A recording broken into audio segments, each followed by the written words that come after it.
Good evening friend, कैसे आप लोग? सब अच्छे होंगे। सभी को मेरे तरफ से राम राम, राधे राधे। सभी को वेलकम है मेरे यूट्यूब चैनल दारबे वारियर पे। और आपके लिए मैं आज का जो वीडियो लेके आया हूँ वो आपके 10 important descriptive topics for SBI PO mains 2023 के लिए लेके आया हूँ। ये मुझे लगता है कि यहाँ से आने के चांसेस ज़्यादा है, जो मेरा प्रिडिक्शन है। वैसे भी आईबीपीएस पीओ में आपको मैंने जो प्रिडिक्शन दिए तो उसमें से तो एक दो तो आ ही गया था, जिसमें से advantage disadvantage of digital banking के बारे में था। तो उसका तो हो गया। तब चलिए अभी स्टार्ट करते हैं, मैं बता देता हूँ। तो मैंने सोचा कि कॉपी पे लिखने से बढ़िया है कि यहीं पे लिख दूँ टाइपिंग पे ही, तो थोड़ा सा टाइपिंग का भी प्रैक्टिस हो जाएगा। तो चलिए देखिए क्या क्या नाम है। सबसे पहला देखिए, climate change need for collaborative global action. तो ये टाइप का क्लाइमेट चेंज पे भी आया था आईबीपीएस पीओ में। यहाँ पे भी आने के चांसेस है, काहे कि इशू अब बढ़ने वाला है, पॉल्यूशन वगैरह बढ़ेंगे दिल्ली वगैरह में, तो यहाँ पे भी बनेंगे। और पूरे वर्ल्ड में क्लाइमेट चेंज को लेके क्या क्या बातें हो रहा है, तो ये भी बनेगा आपका। ठीक है। Risk involve in the use of artificial intelligence, इस पे तो आपको क्वेश्चंस दिखेगा, मैं बोल रहा हूँ ना, डिस्क्रिप्टिव यहाँ पे आपको दिखेगा। क्योंकि अभी आप देख लो, डीप फेक वाला केस आया था रश्मिका मंदाना जी के बारे में, तो वो भी देखो। तो इसका तो भाई साहब आना ही आना है, क्योंकि ये हॉट टॉपिक है अभी फिलहाल। ठीक है। इसके बाद India will be the world's third largest economy by 2028। यहाँ पे बाय भट लिख गया है तो बाय होगा। ठीक है, ये ध्यान दीजिएगा। ठीक है। और उसके बाद है rising fintech sector India and its impact on banking sector. ये भी मुझे लगता है कि आने के चांसेस है, rising fintech sector India and its impact on banking sector. क्योंकि मुझे लगता है, क्योंकि आज की डेट में स्टार्टअप्स बहुत ज़्यादा बढ़ रहे हैं, तो फिनटेक सेक्टर भी बढ़ रहा है। तो इस तरह से मतलब थोड़ा सा मुझे लगता है कि चैलेंजिंग होगा बैंकिंग सेक्टर के लिए। इस पे क्वेश्चन बन सकता है मुझे, इसको आप लोग करना 4 नंबर वाले को। ठीक है। उसके बाद है advantage and disadvantage of digital banking. ठीक है। और wise media is a real threat to the Indian democracy. ये भी मुझे लग रहा है, मतलब इसको 80:20 के रेशियो में लेके चलो। बट ये 7वां नंबर जो है, electrical vehicle the future of transport, ये मुझे लगता है कि आने के चांसेस है। ठीक है। उसके बाद वन नेशन वन इलेक्शन, इस पे भी चर्चा है। बट ये आप कह सकते हो कि ऑन प्रोसेस है, ऑन गोइंग प्रोसेस है। इस पे बन सकता है।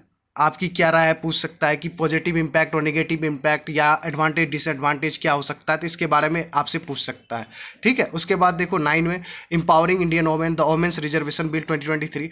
देखो वोमेन्स पे तो क्वेश्चन आता ही, ऐसे आता ही आता है। इंपावरिंग वोमेन के बारे में आपको पढ़ के जाना है। ठीक है। अब देखो क्वेश्चन कहीं से भी बन सकता है, ऐसे में किस टाइप से भी बन सकता है, बट रिलेटेड चीज आप पढ़ के जाओगे ना तो आपके लिए इजी हो जाएगा।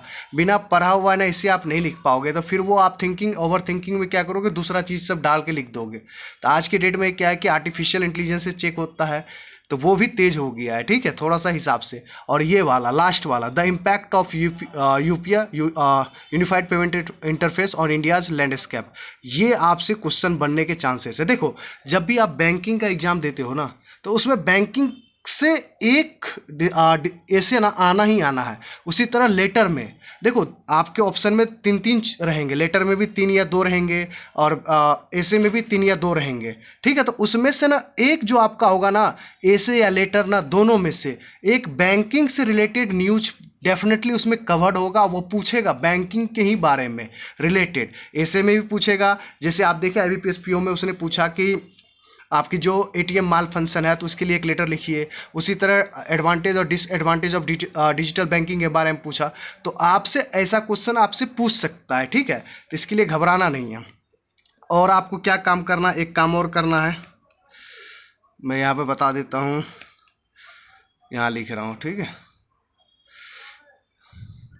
चलो मैं नीचे ही लिख देता हूँ, यहाँ लिखता हूँ। मैं आपको इंटर कर देता हूँ, ज़्यादा ही इंटर हो गया, बैक एक्सप्रेस ये रहा। आपको कुछ दिखा रहा हूँ, आपको सर्च करना है टेलीग्राम @RBA वारियर 098। ये सर्च करेंगे तो मेरा टेलीग्राम ग्रुप मिल जाएगा। आपको टेलीग्राम पे सर्च करना है @RBA वारियर 098, सर्च करेंगे तो मिल जाएगा। यहाँ पे ज्वाइन कीजिए। ये सारा चीज़ मैं करवा दूंगा, आप इसके लिए परेशान मत होइए। अब ये कहाँ से करवाऊंगा, ये मेरी जिम्मेदारी है। देखो मैं 2 जगह से करवाता हूँ, एक तो मुझे कहीं ना कहीं ग्रुप में मिल जाता है तो मैं वहाँ से करवा देता हूँ, नहीं मिला तो मैं आपको डेफिनेटली, मैं पहले भी आपको चैट जीपीटी से बना के देता था, और उसमें चैट जीपीटी में बहुत सारे डिटेल्स ऐड होता है, तो वो मैं सारी चीज़ आपको बढ़िया से बना के दूँगा। अभी तक मैंने आपको करंट अफेयर में क्या करवा दिया हूँ, जुलाई का रिवीजन करवा दिया हूँ, जुलाई का बैंकिंग अवेयरनेस करवा दिया हूँ, अगस्त का मैंने आपको करंट अफेयर्स करवा दिया हूँ, और उसके बाद बैंकिंग अवेयरनेस करवा दिया हूँ। तो आप खुद से तो पढ़िए ही पढ़ रही हैं, उसके अलावा मैंने जो आपको ये 6 पार्ट में बांटा है, ये 1 घंटा में आप 6 पार्ट को ख़त्म कर दोगे। उसमें आप सिर्फ फोटो लगा के रखें, जो मैंने नोट्स बनाए उससे आप पूरी टोटली कंप्लीट कर जाओगे, तुरंत कंप्लीट कर जाओगे। तो इससे क्या होगा, रिवीजन भी हो जाएगा। उस क्वेश्चन में मैंने अपना प्रिडिक्शन लगाया कि ये बहुत इंपॉर्टेंट है, डेटाबेस क्वेश्चन है, तो इसके लिए आपके ईजी हो जाएंगे। और देखो यहाँ पे ना ऐसे के बारे में बात कर लेते हैं। ये ना SBI PO में 50 नंबर का रहेगा, लेटर और ऐसे मिला के। तो आपको यहाँ पे लिखना पड़ेगा, यहाँ से आप नंबर गेन कर सकते हैं। मेरा मानना है कि आप ना डेली क्या करो, ये 10 में से ना एक एक करके पढ़ते चलो, और मैं कल से ये सारा डालते चलूँगा, और आप करते जाओ और लिखते जाओ, प्रैक्टिस करते जाओ, ठीक है। तो प्रैक्टिस के लिए तो सिंपल है कि आप एक तो गाइडली वाला डिस्क्रिप्टिव ले लो, उसको वहाँ से प्रैक्टिस करो, नहीं तो सिंपली MS वर्ड पे जाओ, वहाँ से लिखना स्टार्ट करो, ठीक है। और अपने हिसाब से मतलब देख के ही लिखो, जो आपने पढ़ा है, जैसे मैं दूंगा उसके बाद आप उसको देखो, तो उससे क्या करो, आप देख के ही लिखो, या जो आपने याद करा है उसी को लिखो, ठीक है। तो इससे क्या होगा कि आपको अभी लिख लोगे ना, तो आपके लिए इजी हो जाएगा। देखो एग्जाम में क्या होता है ना, बहुत सारी प्रॉब्लम्स होती है। डिस्क्रिप्टिव के केस में क्या होता है कि आपको याद है, क्या होता है कि कीपैड पे जोर जोर से दबाना भी पड़ता है।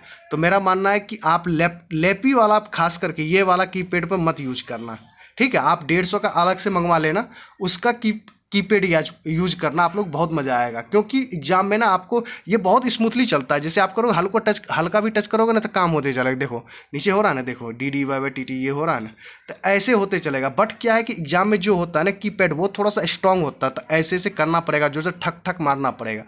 तो इसलिए बोल रहा हूँ थोड़ा सा प्रैक्टिस करना। अगर ये वीडियो आपको पसंद आए और ये मेरा जो बताने का तरीका इस बार अच्छा लगा, तो आप लोग बताना, क्योंकि मैंने इस बार कलम पेन पे नहीं लिख के बताया। मैं सोचा कि बहुत बच्चे को दिक्कत होता है, तो मैं सोचा कि ये चीज़ मैं चेंज करूँ थोड़ा सा। अगर पसंद आए तो आप लोग बताना, और लाइक करना, अपने फ्रेंड के साथ शेयर करना। ये 10 में से डेफिनेटली आएगा। अब देखो रिलेटेड चीज़ आ सकता है, एग्जैक्ट ये नहीं आ सकता। मान लो क्लाइमेट चेंज से रिलेटेड आ सकता है, आर्टिफिशियल इंटेलिजेंस से रिलेटेड आ सकता है, या India will be the third largest economy, rising fintech के बारे में आ सकता है, electrical vehicle the future of transport. थोड़ा सा भी रिलेटेड आएगा तो आप लिख लोगे, मेरा ये मानना है।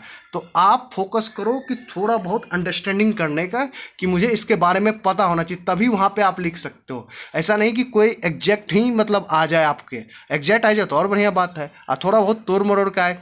आपको भी पता है कि DIF करके जाते हो, यहाँ से प्रैक्टिस सर वगैरह करवाते हैं, तो एग्जैक्ट तो नहीं आता, वहाँ पे थोड़ा घुमा फिरा के आता, फिर भी आप बना लेते हो। तो वही इसी तरह है ऐसे का सीन और लेटर का। आप प्रैक्टिस करके जाओगे तो वहाँ पे थोड़ा बहुत ऊपर नीचे भी रहेगा ना, तो आप रिलेट करके ना लिख लोगे। तो मेरा मानना है, ठीक है। तो चलो नेक्स्ट वीडियो में मिलते हैं। Thank you very much, tata bye bye, take care.